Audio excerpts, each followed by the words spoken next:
Hello everyone, I am Divya and today's video will be about some new makeup products that I have tested recently. So without further ado, let's begin. तो सबसे पहले start कर लेते हैं उसी से जो मैंने यहाँ पे अप्लाई किया हुआ है and this is a lipstick from Love Earth. उनका ये न्यू लॉन्च है। These are called softy tinty lipsticks. मैंने पूरा ये पैक ही ले लिया था। इसमें 9 शेड्स आते हैं बट इंडिविजुअली भी आप इनको ले सकते हो। इट्स जस्ट दैट कि अगर आप पूरा पैक ले लोगे तो फिर आपको हर एक शेड काफ़ी कम प्राइस पे मिल जाता है। मतलब डिवाइड करोगे ना तो एक लिपस्टिक आपको 77 रुपीज़ की मिल रही है which is so affordable. And shade selection इसका मुझे बहुत अच्छा लगा। बहुत ही फ्लैटरिंग शेड्स है ये एंड काफ़ी सारी स्किन टोन्स पे वर्क कर जाएंगे। Specially if you have fair to light medium complexion या फिर इवन मीडियम कॉम्प्लेक्शन तो आपके लिए ये बहुत ही अच्छे शेड्स रहेंगे, बहुत फ्लैटरिंग लगेंगे एंड इसमें आपको कुछ न्यूड शेड्स भी मिल जाएंगे अपने लिए। तो अभी जो मैंने अप्लाई किया है, सो यहाँ पे मैंने 2 लिपस्टिक्स अप्लाई की हुई हैं। आई मीन 2 शेड्स अप्लाई किए हैं। पहले मैंने बॉर्डर्स पे या फिर पूरे लिप्स पे मैंने लगा दिया था एक brown shade which is called latte scoop and काफ़ी प्यारा लगता है मुझे वो शेड। एंड देन बीच में थोड़ा सा एक पिंक का टच देने के लिए मैंने अप्लाई किया है ग्लेज पॉप। सो ये 2 शेड्स को कंबाइन करके ये मेरा लिप शेड अभी बन गया है। फॉर्मूला की बात करें तो इसका फॉर्मूला वैसा ही है जैसा मार्स मैट म्यूज लिपस्टिक्स का होता है। सो फॉर्मूला मुझे अच्छा लगा, बहुत ही मूसी सा है एंड लिप्स पे वो एक हल्का सा ब्लरिंग इफेक्ट आ जाता है। So I do like that formula. Comfortable feel होता है, इनिशियली ड्राइंग फील नहीं होता है और स्टार्टिंग में तो ना ये थोड़ा सा ट्रांसफ़र भी करेगा, मतलब एकदम ट्रांसफ़र प्रूफ नहीं होता है। बट मैंने देखा है कि ओवर द टाइम मतलब कुछ घंटों बाद क्या होता है कि और ज़्यादा सेटल डाउन करता है और ये जैसे जैसे सेटल डाउन करेगा ना फिर इसमें ट्रांसफरेज काफ़ी कम हो जाती है। एंड एक पॉइंट तो ऐसा आता है कि फिर ये ट्रांसफ़र भी नहीं करता है। मतलब आप ऐसे हैंड्स पे टेस्ट करके देखोगे ना तो आपको ट्रांसफरेज नहीं दिखेगी। सो इनिशियली थोड़ा सा ट्रांसफ़र करेगा ऑल्दो नॉट अ लॉट, थोड़ा ट्रांसफरेज होगी देन वो बाद में थोड़ी थोड़ी कम होती जाएगी एंड एक पॉइंट पे आके ऑलमोस्ट ट्रांसफर प्रूफ ये लिपस्टिक बन जाएगी। बट एक चीज़ ध्यान में रखना कि जैसे जैसे टाइम पास होगा एंड जैसे जैसे ये थोड़ा और ज़्यादा सेट होती जाएगी, जितना ज़्यादा ट्रांसफ़र प्रूफ बनती जाएगी तब ये ड्राइंग फील करने लग जाती है। जैसे मेरे एक्सपीरियंस के अकॉर्डिंग 3 आवर मार्क मेरे को लगा कि मतलब 3 आवर्स के बाद फिर ये ड्राइंग फील होने लग जाती है। उससे पहले मुझे ये ड्राइंग फील नहीं होती है और इनिशियल एप्लीकेशन पे तो बिल्कुल भी ड्राइंग फील नहीं होती है, बहुत ही कंफर्टेबल फील करती है। जैसे अभी मुझे बिल्कुल भी ड्राइंग फील नहीं हो रहा है, स्टिकी फील नहीं हो रहा है। सो जब कुछ टाइम हो जाएगा, जैसे 3 घंटे हो जाएंगे तो उसके बाद फिर ये थोड़ा थोड़ा करके ड्राई फील करने लगेगी। बट ओवरऑल वैसे मुझे इसका अच्छा लगा फॉर्मूला। बस ये है कि अगर मुझे 8-10 घंटे के लिए वेयर करना पड़ेगा लिपस्टिक को तो फिर मैं इसको वेयर नहीं करूँगी। अगर मुझे 3-4 घंटे ही वेयर करना है, 4-5 घंटे भी वेयर करना है तो मैं इसको आराम से वेयर कर लूँगी। एंड शेड सिलेक्शन मुझे बहुत ज़्यादा अच्छा लग रहा है इसका। मेरी स्किन टोन के लिए यहाँ पे काफ़ी अच्छे खासे शेड्स इसमें अवेलेबल है। So I know I will be using these a lot. And वैसे जब से मैंने इसको लिया है तो मैं यही वाली लिपस्टिक को अप्लाई कर रही हूँ। पैकेजिंग मैं आपको दिखा देती हूँ, ऐसी इसकी पैकेजिंग आती है और जो वॉन्ड इसकी है ना वो वैसी सी है कि जो एकदम फ्लैट होती है ना, बिल्कुल फ्लैट सा ऐसा एप्लीकेटर होता है वैसा इसका एप्लीकेटर है। एप्लीकेटर मुझे इतना अच्छा नहीं लगता, उतना ज़्यादा प्रिसिशन इससे नहीं मिल पाता है। So I think this could have been better and overall packaging भी बेटर हो सकती थी बिकॉज जब आप ऐसे वॉन्ड को इसमें अंदर ऐसे डालोगे एंड फिर ऐसे पुल करोगे तो यहाँ पे आपको ना थोड़ा फ्रिक्शन सा लगेगा, ये उतना स्मूथ नहीं है। सो पैकेजिंग डेफिनेटली बेटर हो सकती थी एंड आई थिंक फ्यूचर में उनको इस पे काम करना चाहिए। बाय द वे ये वाला पैक अभी आपको 699 रुपीज़ का मिल रहा है नायका पे एंड मिंत्रा पे भी रफली उसी प्राइस पे मिल रहा है, जिसमें आपको 9 लिपस्टिक्स मिल जाती है। अगर आप इंडिविजुअली बाय करने जाओगे तो एक लिपस्टिक आपको रफली 239 रुपीज़ की मिलेगी एंड उसमें 1.5 ml ऑफ प्रोडक्ट आता है, ठीक है। सो ये फुल साइज़ लिपस्टिक नहीं है। फुल साइज़ लिपस्टिक में जितनी क्वांटिटी आती है उससे आधी क्वांटिटी में आती है। अब चलते हैं एक दूसरे प्रोडक्ट पे एंड वो सबसे नया वाला लॉन्च है इनमें से एंड आई डोंट थिंक अभी इस पे आपने शायद रिव्यू वीडियोस भी देखी होंगी क्योंकि ये तो जैसे ही लॉन्च हुआ था मैंने ले लिया था। Now this is a tinted sunscreen from Lakme 925 Sun Expert Tinted Matte sun fluid वो इसको कह रहे हैं। SPF 50 PA 4x+ है इसमें and they have mention barrier repair, sheer coverage 1% ceramide complex. 4 shade में ये अवेलेबल है। मैंने सबसे लाइटेस्ट शेड इसमें से लिया था 01 बेज जो कि मुझ पे काफ़ी लाइट है। सो मेरे लिए तो अच्छा मैच नहीं है। अगर आप मेरी स्किन टोन के होंगे तो ये वाला शेड आप पे काम नहीं करेगा, बहुत ही वाइटिश सा दिखता है, ठीक है। तो शेड अच्छा नहीं है मेरे लिए। 50 ml ऑफ प्रोडक्ट आता है, वही स्टैंडर्ड क्वांटिटी। MRP इसकी 499 रुपीज़ है लेकिन अभी ना ये काफ़ी डिस्काउंट्स पे अवेलेबल है और मैंने भी डिस्काउंटेड प्राइस पे ही लिया था। आई थिंक आपको 300 रुपीज़ के आसपास की ये मिल जाएगी। क्लेम्स इन्होंने बहुत सारे वैसे कर दिए। सबसे पहले तो ये मैट बोल रहे हैं इसको कि मैट फिनिश देगी, sweat resistant, 8 hour oil control, 24 hour hydration, improve skin barrier in 2 weeks, फलाना ढिमकाना काफ़ी सारी चीज़ें बोल दी हैं। ऐसी इसकी पैकेजिंग आती है। पैकेजिंग वैसे दिखने में क्यूट है, शेप मुझे अच्छी लगी। कलर सिलेक्शन बेटर हो सकता था बिकॉज जब आप ऐसे हाथ में इस प्रोडक्ट को लोगे, पास से देखोगे, अभी तो आप ऐसे कैमरे पे देख रहे हो ना, पास से खुद देखोगे तो जैसा लगता है कि जैसे मैंने कोई तेल की बॉटल ले ली होगी। तो कलर सिलेक्शन आई थिंक थोड़ा बेटर हो सकता है इसका।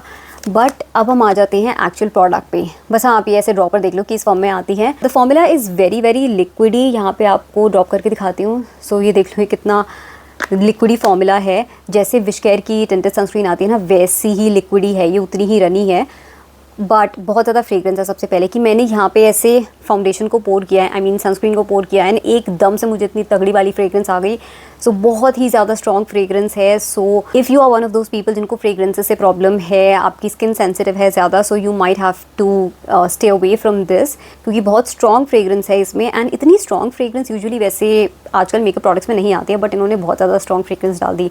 एंड जो फ्रेग्रेंस है वो फ्रूटी सी फ्रेग्रेंस है, एंड कई कई शैम्पू कंडीशनर्स में आपको ऐसी फ्रेग्रेंस मिल जाएगी, जैसे गार्नियर फ्रूक्टिस का एक शैम्पू आता था उस टाइप की फ्रेग्रेंस, या फिर आई थिंक शायद किसी पैंटीन के शैम्पू में भी ऐसी फ्रेग्रेंस आती है।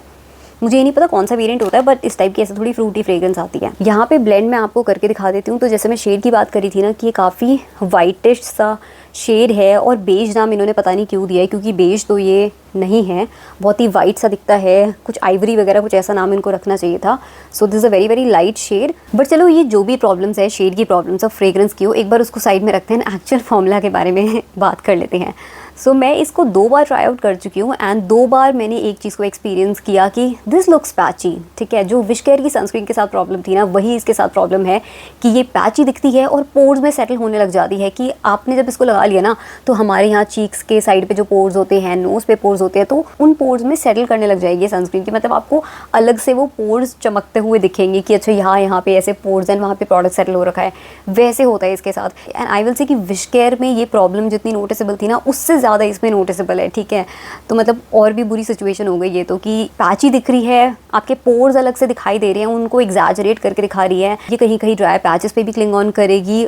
और इन्होंने मैट फिनिश बोला है, और मुझे समझ नहीं आया मैट फिनिश क्यों, क्योंकि मैंने तो जब इसको अप्लाई किया है, 2 बार अप्लाई किया है, मुझे तो ये मैट किसी भी एंगल से नहीं लगी। इनफैक्ट ये ड्यूवी फिनिश दे रही थी, और मैंने इसको वैसे लिया मैट फिनिश की वजह से ही था, बिकॉज आई थॉट कि अभी तक जितनी भी सनस्क्रीन आ रही है मार्केट में, टिंटेड सनस्क्रीन, वो सारी ड्यूवी फिनिश की कैटेगरी में आ रही है। विश केयर वाली मैट में थी, बट उसका फॉर्मूला अच्छा नहीं था। सो आई थॉट कि अगर इसका फॉर्मूला अच्छा होगा एंड फिनिश मैट होगी तो फिर मज़ा ही आ जाएगा। लेकिन आई वॉज हाईली डिसअपॉइंटेड, क्योंकि ना तो इसकी फिनिश अच्छी है, it doesn't sit well on the skin, ऊपर से फिनिश भी मैट नहीं है, ड्यूई फिनिश है इसकी, एंड इवन अबव दैट ये हैवी भी फील कर रही थी। सो मेरी तो ऑयली स्किन है, एंड किसी भी चीज़ में थोड़ा सा ज़्यादा मॉइस्चराइजेशन हो जाता है ना, तो मुझे वो चीज़ फील होने लगती है, स्किन हैवी फील करने लग जाती है, थोड़ा सफोकेटेड सी फील करती है स्किन जब थोड़ा सा ज़्यादा लेवल ऑफ मॉइस्चराइजेशन हो जाता है। So I don't know how dry skin people will feel about this, but मेरी ऑयली स्किन पे तो ये मुझे हैवी लग रही थी। मतलब ऐसा लग रहा था कि मैंने कुछ अप्लाई किया हुआ है, and I wasn't feeling comfortable wearing this, क्योंकि थोड़ा हैवीनेस मुझे फील हो रही थी, मुझे फील हो रहा था कि मैंने कुछ लगाया हुआ है। सो यहाँ पे ना कोई भी पॉइंट को ऐसे चेक ये कर ही नहीं पा रही है ये वाली सनस्क्रीन। इन्होंने मैट बोला, फिनिश मैट है नहीं इसकी, ठीक है, ड्यूई फिनिश आ रही है। देन 8 आवर ऑयल कंट्रोल की बात करें, 8 आवर ऑयल कंट्रोल तो छोड़ो, उसी टाइम पे इतना फेस चमक रहा था कि बाद में तो मुझे पता है ऑयल कंट्रोल कुछ नहीं होना, बल्कि और ज़्यादा मेरी स्किन ऑयली दिखने लगेगी इसको लगाने के बाद। एंड इन कंप्लीट ऑनेस्टी मैं यहाँ पे स्वेट रेजिस्टेंस के बारे में नहीं बोल सकती कि कितना स्वेट को रेजिस्ट करेगी, क्योंकि मैंने इसे over a longer period of time test करके देखा ही नहीं, बिकॉज मुझे फेस पे दिखने में ही ये इतनी बेकार लग रही थी कि मैं इसको टेस्ट ही नहीं करी थी ज़्यादा देर तक। थोड़ी देर टेस्ट करने के बाद ही मैंने इसको रिमूव कर दिया था, मेरा मन ही नहीं हो रहा था इसको फेस पे लगा के रखने का देर तक। सो मैं बाकी ये स्वेट रेजिस्टेंट के बारे में आपको ज़्यादा नहीं बता पाऊँगी। जहाँ तक कि 12 आवर हाइड्रेशन की बात करें, सो 12 आवर का मुझे नहीं पता, बट मुझे ऐसा फील हो रहा है कि कुछ एक्सटेंड तक ये वाला क्लेम स्टैंड कर जाएगा, मतलब कुछ घंटे तक आपको हाइड्रेटेड फील हो सकता है, क्योंकि जैसे मैंने बताया कि मेरी ऑयली स्किन पे तो मुझे वो हैवीनेस फील हो रही थी। So probably on dryer skin people this will give you that feeling of hydration. Shade जैसे मैंने बताया कि मेरे लिए बहुत ही लाइट शेड है, बट खैर ये तो मेरी गलती थी। सो ब्रांड को मैं इसमें नहीं बोलूँगी, वो तो मैंने ही ये शेड चूज़ किया था। इट्स जस्ट दैट मैं कहूँगी कि शेड का नाम फिर बेज नहीं होना चाहिए था, बिकॉज ये बेज शेड तो नहीं है, बहुत ही वाइटिश वाली कैटेगरी में आता है। सो कुछ और होना चाहिए था, आइवरी वगैरह या और कुछ होना चाहिए था इसका। और जैसे इन्होंने सेकंड नंबर दिया है हनी, तो ये नाम पढ़ के मुझे ऐसा लग रहा था कि मेरी स्किन टोन पे वर्क नहीं करेगा, क्योंकि हनी यूजुअली हम डीपर शेड्स में देखते हैं ये वाला नाम। सो अब सेकंड नंबर पे हनी शेड है, बट हनी से एक दिमाग में आ जाता है कि ये डीपर कॉम्प्लेक्शन के लिए होगा शेड। सो फिर मुझे समझ नहीं आ रहा ना कि एग्जैक्टली मेरे लिए फिर कौन सा शेड सूट करेगा। फिर इन्होंने क्लेम किया है 5 सेकंड्स क्विक एब्जॉर्ब। 5 सेकंड का मुझे नहीं पता, लेकिन हाँ ये क्विकली एब्जॉर्ब होने लग जाती है स्किन में। सो वो चीज़ आप फील कर पाओगे कि अगर आपने थोड़ी देर तक इसको लगा के ऐसे छोड़ दिया ना, तो आपको फिर ब्लेंड करने में थोड़ी दिक्कत आएगी, क्योंकि वो सेटल होने लग जाती है स्किन में। So if you have poured it all over your face, then आप जल्दी से ही ब्लेंड करने लग जाना, अदरवाइज ये ना सेटल होने लग जाएगी। सो ओवरऑल तो मुझे ये नहीं पसंद आई, and because of the same reasons that I have mentioned मैं आपको ये रेकमेंड नहीं करूँगी। सो अभी तक एक अच्छा प्रोडक्ट निकला है, एक बेकार था। नाउ अब एक और अच्छे प्रोडक्ट पे हम चलते हैं। नाउ दिस इज इनसाइड का कुशन फाउंडेशन। इस पे मैं रिव्यू वीडियो भी ऑलरेडी फिल्म कर चुकी हूँ, एंड वो शायद आपको इससे पहले देखने को मिल जाए, I am not sure. But this called cush on you foundation. Shade मैंने लिया है इसका 01 सॉफ्ट वेनिला। ये सबसे लाइटेस्ट शेड है, लेकिन मेरे लिए ये डार्क है एंड ये ऑक्सीडाइज भी होता है। तो इनिशियल एप्लीकेशन पे तो फिर भी ऐसा लगता है कि चलो ठीक है, चल जाएगा ये वाला शेड, उतना ज़्यादा डिफरेंस फील नहीं होता है। बट ये ऑक्सीडाइज भी होने लग जाता है, एंड उसके बाद मुझ पे डार्क लगता है। मतलब ऐसे लगने लग जाता है कि मेरी स्किन थोड़ी टैंड है और काफ़ी देर मैं सन में रह के आई हूँ, या फिर मैंने थोड़ा ज़्यादा ही ब्रॉन्ज अप कर लिया अपनी स्किन को, वैसे वाली फीलिंग आने लग जाती है। सो आई थिंक उनको इससे और लाइटर शेड्स इंक्लूड करने चाहिए थे। 2 शेड्स तो इससे लाइट होने ही चाहिए थे, और अगर 2 नहीं तो कम से कम एक शेड लाइटर तो होना ही होना चाहिए था। इसकी पैकेजिंग जो है वो वैसे ही नॉर्मल सी जैसे होती है ना, यहाँ पे आपको एक पफ मिल जाएगा एंड ऐसे ही दिखती है इसकी पैकेजिंग। ये लिड वैसे अच्छी नहीं है, क्योंकि ये ना ऐसे प्रॉपर्ली क्लोज नहीं होती है, ठीक है। तो यहाँ पे ये लॉक नहीं होगी, बस ये ऐसे से ही है, यहाँ पे ये क्लोज नहीं होगी, ठीक है। सो ये लिड को थोड़ा बेटर होना चाहिए था, इस टर्म्स में ये पैकेजिंग बेटर हो सकती थी। एंड देन अंदर ये कुशन है जिसमें आपको फाउंडेशन अपना मिल जाएगा। अप्लाई मैंने इसी से ही करके देखा था, इससे वैसे ठीक ठाक एप्लीकेशन मेरे को मिल गई थी, मतलब इससे फिनिश वगैरह भी सही आ रही थी। बस मुझे दिक्कत इसके साथ ये होती है कि मुझे लगता है बहुत ज़्यादा एफर्ट लगता है इन स्पंज से अप्लाई करने में प्रोडक्ट को, बिकॉज यू नो थोड़ा थोड़ा सा प्रोडक्ट आता है, फिर आप थोड़ी थोड़े एरिया पे फैलाते हो इसको, तो मुझे लगता है ज़्यादा टाइम लग जाता है स्पंज से अप्लाई करने में। जब हम ब्रशेज यूज़ करते हैं तो उससे ईजी एप्लीकेशन मिलती है, लेकिन फिर ये कुशन फाउंडेशन के साथ ब्रश से आपको उतना इजी एप्लीकेशन नहीं मिलती है ना, एंड फिनिश में भी थोड़ा फर्क आ सकता है। बस ये वाली चीज़ है कि थोड़ा टाइम कंज्यूमिंग प्रोसेस मेरे को लगता है जब हमें ये स्पंज यूज़ करना पड़ता है। बट अप्लाई वगैरह सही हो जाता है एंड फिनिश भी सही आती है वैसे स्पंज से। एक चीज़ जो मैं बता दूं कि जैसे यहाँ पे ये ऐसे दे रखा होता है ना कि आपको अपनी फिंगर्स ऐसे स्लाइड करनी होती है, प्रोडक्ट में डिप करना होता है फिर अप्लाई करना होता है। तो दिक्कत क्या होती है कि मेरी फिंगर्स ना बार बार ऐसे स्लाइड डाउन कर जाती है यहाँ से, सो ये मेरे हाथों से बार बार ऐसे निकल जाता है। सो ये दिक्कत मुझे आती है कि अप्लाई करते करते ही मेरी फिंगर्स यहाँ से ऐसे निकल जाती हैं। सो कई बार तो मैं क्या करती हूँ कि बस प्रोडक्ट में ऐसे डिप करती हूँ एंड देन फिर इसको ना ऐसे पकड़ के फिर ऐसे ही ब्लेंड करने लग जाती हूँ। मतलब फिंगर को यहाँ पे ऐसे नहीं रखती, इस तरीके से होल्ड नहीं करती पफ को, बस ऐसे पकड़ के ना फिर अप्लाई करने लग जाती हूँ इस तरीके से, या फिर ड्रैग कर लेती हूँ कई बार। सो थोड़ा वो आपको एक्सपेरिमेंट करना पड़ेगा, मतलब आप देख लेना कि आपको क्या मेथड सबसे अच्छा लग रहा है। आप चाहो तो वैसे ब्रश भी यूज़ कर सकते हो, पर फिर उसमें ये है ना कि ब्रश आप डायरेक्टली इसमें डिप नहीं कर सकते, पहले आपको प्रोडक्ट निकालना पड़ेगा। आप अपने फिंगर से ले सकते हो प्रोडक्ट, अच्छे से आपको डिप करना पड़ेगा तभी प्रोडक्ट आएगा। देन प्रोडक्ट को यहाँ पे थोड़ा सा फैला लो फिंगर से और फिर ब्रश से ब्लेंड कर लो। सो आप उस तरीके से भी कर सकते हो। वैसे फिनिश की बात करें तो मुझे इसकी फिनिश नेचुरली रेडियंट लगी। It will not give you completely dewy finish, वैसी ड्यूवी फिनिश नहीं आएगी, बट मैट साइड पे भी नहीं है। So I will call it a natural radiant finish, जो कि मुझे अच्छी लग रही है specially for my oily skin. And एक और अच्छी बात इसमें जो है, जो आई थिंक इसका एक प्लस पॉइंट है compare to some other foundations, वो ये है कि ये सेल्फ सेटिंग भी है। सो कुछ टाइम बाद ना ये सेट हो जाता है and then it doesn't transfer. So वो अच्छी चीज़ है कि आपके हाथ पे या ऐसे कपड़ों पे ये ट्रांसफ़र नहीं होता रहेगा फाउंडेशन, बट स्टिल एक हल्की सी रेडियंट फिनिश आपको मिलती रहेगी। सो मेरी ऑयली स्किन के लिए मुझे इसकी फिनिश फिर अच्छी लगी कि ठीक है फाउंडेशन सेट भी हो जाता है बट स्टिल वो रेडियंट फिनिश मेरी स्किन पे आती रहती है। ऑल्सो ये मेरी स्किन पे ड्राई नहीं दिखता है, पैची भी नहीं दिखता है, और वो जो पोर्स वाला इशू होता है ना कि पोर्स को एक्सैजरेट कर रहा है, वो सब वो वाला इशू इसमें नहीं होता है face. So overall I will say कि I am liking this foundation, और आप चाहो तो इसको ले सकते हो। This is actually a good product. It's just that इसमें शेड यार थोड़ा लाइटर भी होना चाहिए था, सो दैट मैं इसको और ज़्यादा यूज़ कर पाती। अब ये है ना कि शेड ऑफ आ गया है तो मैं इसको इतना ज़्यादा यूज़ नहीं कर पाऊंगी। एंड ये पैकेजिंग भी इस टाइप की है कि ऐसे कुशन फॉर्म में आता है, तो मैं ज़्यादा मिक्स एंड मैच नहीं कर सकती, यू नो ऐसे हैंड्स पे 2 फाउंडेशन लेके मिक्स नहीं कर सकती। सो बस शेड के रिगार्डिंग मुझे थोड़ी प्रॉब्लम रहेगी, बट अदरवाइज आपको अपना शेड मिल जाता है तो आप इसको ट्राई आउट कर सकते हो। This is a good product. Also इसका प्राइस कम साइड पे ही है, बिकॉज इनसाइड है। कुशन फाउंडेशन यूजुअली हमें 1000 रुपीज़ की कैटेगरी में मिलते हैं, 1000 या उससे ऊपर, बट इसकी MRP आई थिंक 395 है और डिस्काउंट पे आपको 350 के अराउंड मिल जाएगा। सो एक लोअर प्राइस रेंज में भी आपको एक अच्छा कुशन फाउंडेशन मिल रहा है, so that is also plus.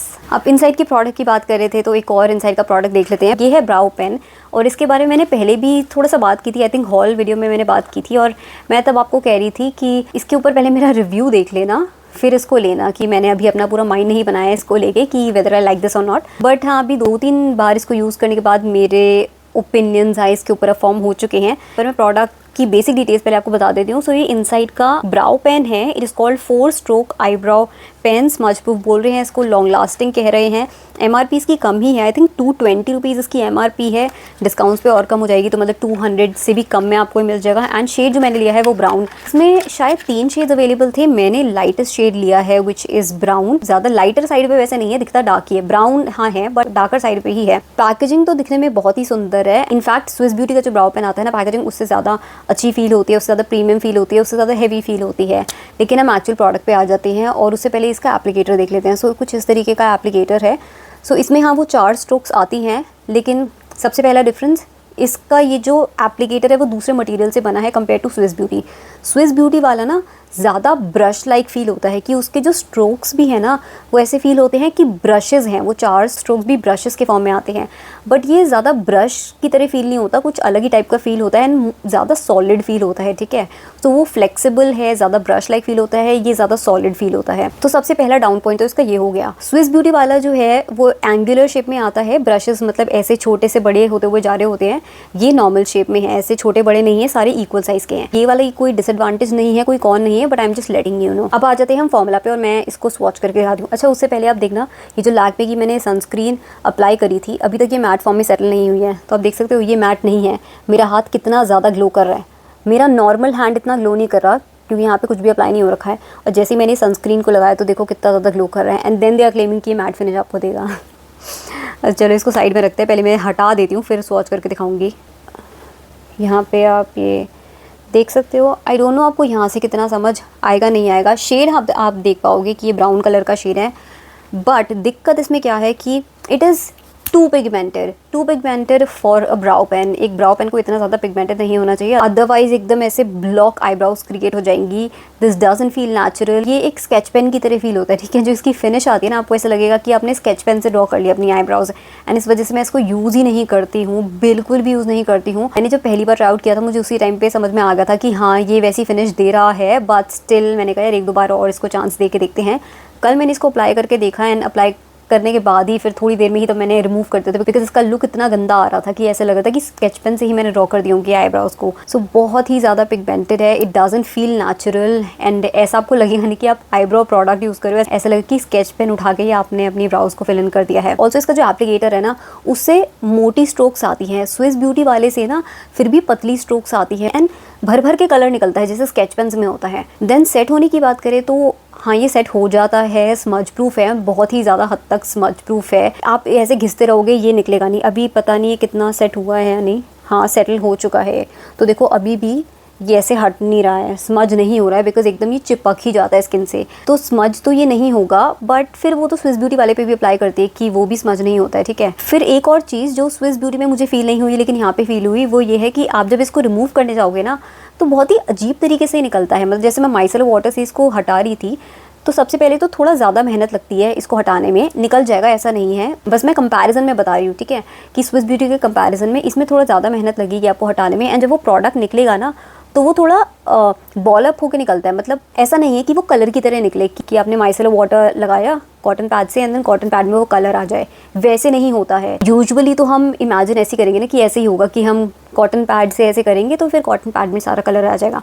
But इसको जब आप रिमूव करने जाओगे ना तो वो छोटे छोटे पार्टिकल्स आने लग जाते हैं, सिर्फ कलर नहीं आता है, छोटे छोटे पार्टिकल्स में ये ऐसे फॉर्म होने लग जाता है। फिर वो पार्टिकल्स आपको दिखेंगे वहाँ पे आते हुए। तो मुझे इसका रिमूवल प्रोसेस अजीब लगा कि इस तरीके से क्यों निकल रहा है, तो थोड़ा अजीब तरीके से निकलता है प्रोडक्ट। तो जो भी हो मुझे ये पसंद नहीं आया। इसका फॉर्मूला बिल्कुल भी आईब्रो प्रोडक्ट के लायक है ही नहीं, तो ये तो मैं बिल्कुल भी रेकमेंड नहीं करूँगी। चाहे आप बिगिनर हो प्रो हो, आप मत लेना। एंड बिगिनर तो बिल्कुल भी मत ले लेना कहीं, ठीक है। इसमें अच्छी चीज़ मुझे सिर्फ और सिर्फ इसकी पैकेजिंग लगी, बट जैसे हम फॉर्मूला पे आते हैं तो सब कुछ बेकार ही होता चला जाता है। So I will not recommend this to you. इसके बारे में मैं पहले भी डिस्कस कर चुकी हूँ, लेकिन मैंने कुछ और बार ट्राई किया ताकि मैं और अच्छे से अपने थॉट्स फॉर्म कर पाऊँ, कि इन केस अभी तक मैंने इसे ढंग से यूज़ नहीं किया है तो इसलिए मैं फिर अलग अलग तरीके से यूज़ करके देख रही थी। तो ये है मेबेलिन फिट मी का कंसीलर, स्पॉट रेस्क्यू कंसीलर वो इसको बोलते हैं। दे आर क्लेमिंग की फुल कवरेज है और स्किन इंप्रूविंग कंसीलर बोल रहे हैं। वो कह रहे हैं इसमें सैलिसिलिक एसिड है, बट उन सारे क्लेम्स को भी साइड में रखते हैं। पहले हम बात करते हैं कि इसकी फिनिश कैसी आती है, कैसे वर्क करता है, कितनी कवरेज आपको देगा। So is it full coverage? Full coverage तो ये नहीं है। जिस तरीके से उन्होंने इस प्रोडक्ट को प्रेजेंट किया है ना, उस हिसाब की कवरेज इसकी नहीं है। कि जो पिक्चर्स देखने को मिल रही थी मुझे नेट पे, उसके बेसिस पे ऐसे लग रहा था कि सही में अगर आपके बहुत ही डार्क स्पॉट्स है कहीं पे एंड आप उसके ऊपर इसको लगाओगे तो आपके डार्क स्पॉट्स कंसील हो जाएंगे ना, आपको नहीं दिखेंगे। बट वैसी वाली कवरेज इसमें नहीं है। ठीक है, हाई कवरेज है ये, वो मैं मानती हूँ, हाई कवरेज है, सो थोड़ा सा टोन डाउन कर देगा, पिगमेंटेशन में हल्का सा आपको फ़र्क दिखेगा, लेकिन फिर भी जो आपके मार्क्स होंगे, जो थोड़े इंटेंस मार्क्स होंगे, वो पीक थ्रू करेंगे।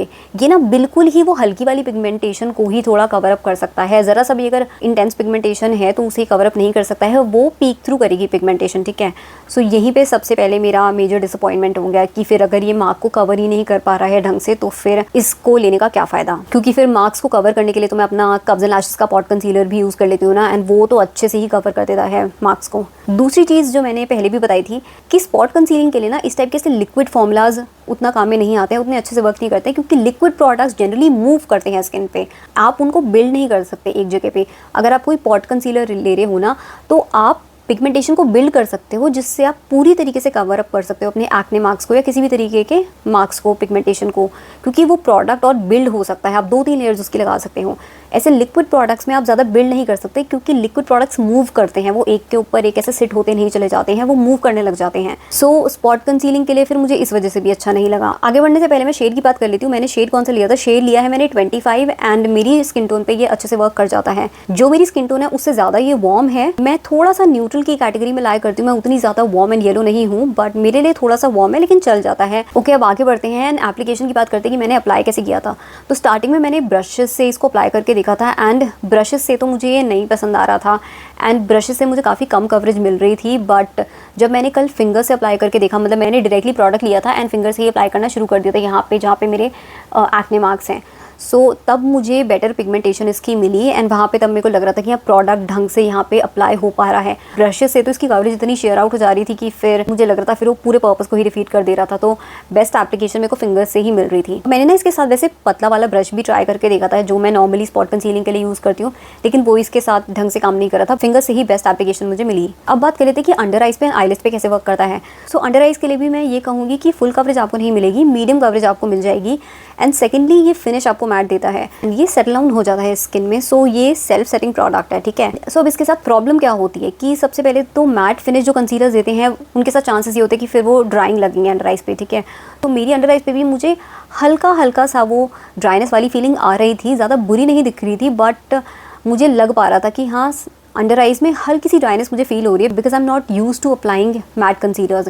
मैं मोस्टली ना नेचुरल फिनिशेस वाले कंसीलर ही अप्लाई करती हूँ, तो इसको अप्लाई करने के बाद फिर मुझे ऐसा लग रहा था कि हाँ थोड़ी सी वो ड्राई फिनिश आ रही है, जबकि मेरी ऑयली स्किन है। सो आई फील कि अगर आपकी ड्राई स्किन है एंड ड्राई अंडर आइज है तो फिर आपको काफ़ी ड्राइंग लग सकता है ये अपनी अंडर आइज पे। This is not a very very bad product, but it is very average, और इससे ना बहुत बेटर प्रोडक्ट्स अवेलेबल है मार्केट्स में। तो आई नो कि आई will not be reaching out for this product, तो इसलिए मैं आपको ये रेकमेंड नहीं करूँगी। ना ये अंडर आइज के लिए कोई बहुत अच्छा प्रोडक्ट है, और ना ही ये स्पॉट कंसीलिंग के लिए कोई अच्छा प्रोडक्ट है। सो या you can just give this one a pass. And अगर इसकी आप MRP भी देखोगे तो ये हायर साइड पे ही है, 699 रुपीज़ MRP है। डिस्काउंट्स मिल जाएंगे, बट स्टिल 500 रुपये के आसपास का तो पड़ेगा ही ना, तो या कोई इतना अफोर्डेबल प्रोडक्ट भी नहीं है। So that was about it. Those were all the new products that I have tested recently. I hope you enjoyed watching this video and found it helpful. In case you did, then please hit the like button, and I will see you in my next one. Till then, take care and bye.